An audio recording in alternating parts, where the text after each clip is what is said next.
কিন্তু গোয়ালন্দ ঘাটে নুরা পাগলার উপর খেপছে কেন মুসলমান? এটা জানেন? জানেন না? নাস্তিকরা খুব বলতেছে আলেমরা সন্ত্রাসী, এইটা সেইটা।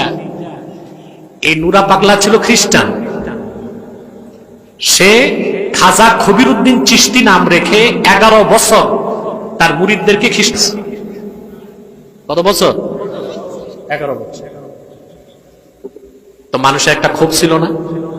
সে যদি কিন্তু মুসলিম পরিচয় দিয়ে সুফিবাদের নামে পীর সেজে ধর্ম প্রচার করেছে, এটা মুসলমান সহ্য করতে।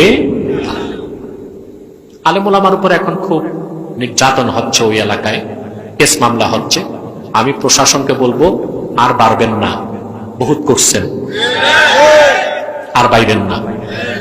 তখন কিন্তু ওই গোয়ালন্দ ঘাট এলাকার আলেম ওলামা তারা নিরীহ না, এতিম না, তাদের সাথে আব্বাসী আছে, আব্বাসীর মতো হাজার আলেম বাংলাদেশে।